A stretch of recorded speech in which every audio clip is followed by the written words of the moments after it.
Police एहलकार को एक दुकान किराए पे दी हुई थी, तो उसने हमारी इद्दत के दौरान में ये सारा दीवारें तोड़ के आधी मार्केट कब्ज़ा कर लिया। अभी हमें घुसने भी नहीं देता, ख़ुद ताले लगाता है, कहता है ये मार्केट मेरी है, इधर कोई भी पाँव नहीं रखेगा। ना हमें छोड़ता है ना हमारे बच्चों को छोड़ता है। उसने भी मेरे साथ फ्रॉड किया सर। मुझे एक क्वार्ट रोड पे एक ज़मीन दिखा दी है कि ये तुम्हारी है, ना उसके कागज़ दे रहा है। मुझे कहता है जिसमें तुम्हारी माँ रह रही है मैं वो घर भी कब्ज़ा करूँगा। अस्सलाम वालेकुम नाज़रीन, मैं हूं शहजाद दुरानी और आप देख रहे हैं डेली मैदान।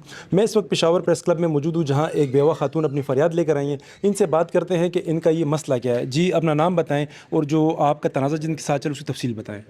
सर मेरा नाम आबदा अली है और बेवा गालिब अब्बास, और 6 साल हुए हैं सर। मेरा खामन फोत हुआ है, तो ये मेरा प्रॉपर्टी का जितना भी तनाज़ा है स्टार्ट हुआ है कि मेरे खामन ने नीचे पुलिस एहलकार को एक दुकान किराए पे दी हुई थी, तो उसने हमारी इद्दत के दौरान में ये सारा दीवारें तोड़ के आधी मार्केट कब्ज़ा कर लिया। अभी हमें घुसने भी नहीं देता, ख़ुद ताले लगाता है, कहता है ये मार्केट मेरी है, इधर कोई भी पाँव नहीं रखेगा। ना हमें छोड़ता है ना हमारे बच्चों को छोड़ता है।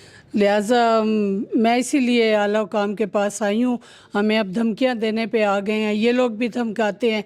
इसके दौरान मैंने एक वकील से रब्ता किया था, इस केस के सिलसिले में मैंने इस पे केस किया हुआ था। तो वो वकील आया है, तो वो पहले तो मेरे साथ केस लड़ता रहा है, उसको सारा कुछ मालूम हो गया जब मेरा, तो उसके बाद अभी वो मुझे ब्लैकमेल करने शुरू हो गया। उसने मेरे साथ एक डील की थी कि भाई मैं पैसे दिलवाता हूँ, तुम तो घरेलू औरत तो नहीं ले सकती, ये बदमाश लोग हैं, ये वो। मैं उसकी बातों में आ गई थी, लिहाजा मैंने उसको कहा ठीक है तुम मुझे दे दो। उसने भी मेरे साथ फ्रॉड किया सर। मुझे एक क्वार्ट रोड पे एक ज़मीन दिखा दी है कि ये तुम्हारी है, ना उसके कागज़ दे रहा है। इस बात को तकरीबन साल हो गया है, और मेरी मार्केट के जितने भी कागज़ थे दुकानदारों के उसने अपने नाम करवाए हुए थे, और वो सारा किराया भी खा रहा है और सारा कुछ खा रहा है। अभी मैं अपनी जगह पे गई हूँ क्योंकि मेरे पास खाने को भी नहीं बचा। जो पैसे मुझे मिले थे वो सारे ख़त्म हो गए हैं। तो अब मैं गई हूँ तो मुझे धमकियाँ देता है, तुम्हारे बच्चों को मरवा दूँगा, तुम्हें मरवा दूँगा, तुम अपनी बात से पीछे हो रही हो, तुमने प्लाट लिया है। तो मैंने उसको यही समझा रही थी कि मैं उस प्लाट को क्या करूँ, मेरी कमाई का ज़रिया नहीं है, जबकि किराया तुम खा रहे हो। तो बस ये सारी ये धमकियां आपको वो पुलिस एहलकार दे रहा है या नहीं? ने पहले धमका लिया था, जितना उसने मुझसे काम लेना था उसने करवा लिया धमका के।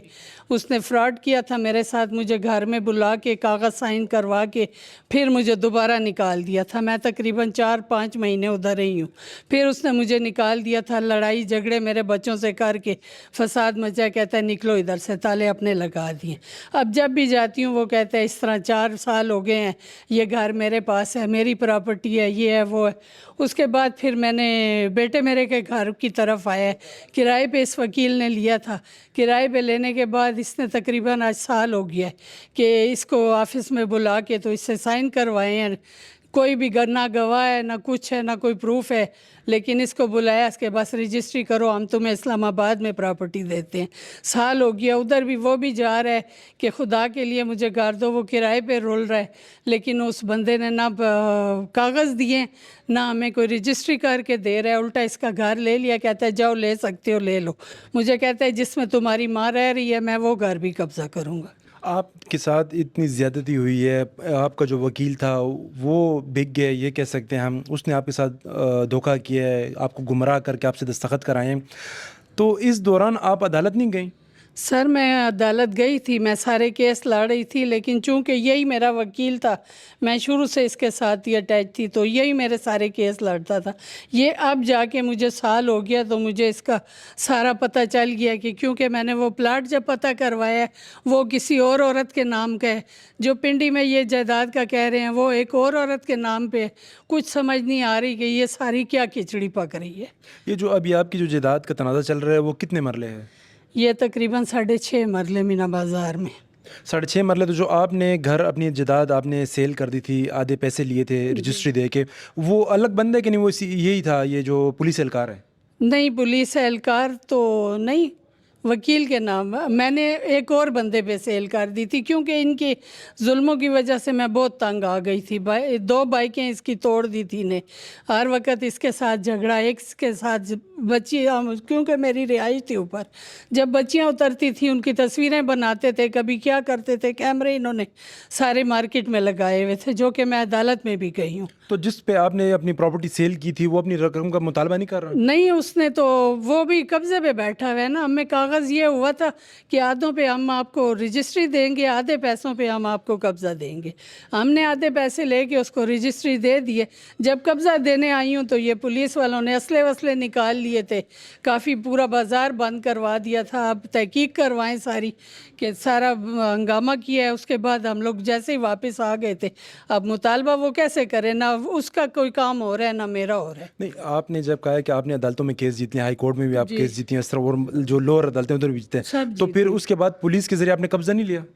سر مجھے پتہ ہی نہیں تھا کہ کیا ہوتا ہے. میں جب جیت گئی ہوں، میرے پاس فیصلہ آ گیا تو اس نے مجھے رات کو فون کیا شاید نے کہ آپ کی اپنی جگہ ہے، آپ کا اپنا گھر ہے. مجھے نہیں پتا تھا کوئی بیلف بھی ہوتا ہے یا کچھ، ظاہر ہے کبھی نکلی نہیں ہوں. تو اس نے کہا تم آؤ، تمہارا گھر ہے. میں اسی پہ خوش ہو گئی ہوں کہ چلو میرا گھر ہے. میں جب ادھر گئی ہوں تو انہوں نے اسٹام والے کو بلایا ہوا تھا اور ادھر بٹھا کے مجھ سے یہ کاغذ سائن کروائے ہیں کہ یہ ساری دکانیں جو ہیں تو میں ان کے کرایہ دار ہوں، تو یہ میرے مالک ہیں. بس وہ اس پہ دستخط کر دو. میں نے کر دیے ہیں. جب گھر آئی ہوں بچوں کو بتایا، انہوں نے کاغذ پڑھے ہیں، وہ کہتے ہیں یہ تم نے کیا کر دیا. تو آپ بچوں کو ساتھ نہیں لے کے دستخط کر دیا آپ نے نہیں، اسٹامپ پہ؟ ادھر چھوڑتا ہی نہیں تھا وہ مارکیٹ میں. میں تو گئی تھی کہ میں صفائی مفائی کروں، سارا کچھ کروں. وہ شادی شدہ ہے، اپنے گھر میں رہتا تھا. اور باقی بچے میرے جو ہیں وہ یہ یونیورسٹی میں ہیں. بیٹیاں میری اپنے اپنے گھروں کی ہیں، شادی ہوئی ہے ان کی. آپ کا CCPO پشاور سے کیا مطالبہ؟ میرا بس ان سے یہ مطالبہ ہے کہ اس کیس کی ذرا تحقیق کی جائے اور مجھے میرا گھر دلایا جائے، میرے بچے کو اس کا گھر دلایا جائے. جی ناظرین، آپ نے ان کی باتیں سنی. ان کا CCPO پشاور سے یہ مطالبہ ہے کہ دھوکہ دہی کے ذریعے نہ صرف ان کی جائیداد پہ قبضہ کیا گیا بلکہ ان سے اسٹامپ پیپرز پہ دستخط بھی کرائے گئے ہیں. اور اب پولیس ان سے تعاون کرنے سے انکاری ہے. جو ان کا اپنا وکیل تھا، بقول ان کا یہ کہنا ہے کہ انہوں نے بھی اس کے ساتھ دھوکہ کیا ہے. ان کا CCPO پشاور سے یہ مطالبہ ہے کہ ان کو انصاف دلایا جائے. کیمرہ مین اسد علی کے ہمراہ شہزاد دورانی، ڈیلی میدان، پشاور.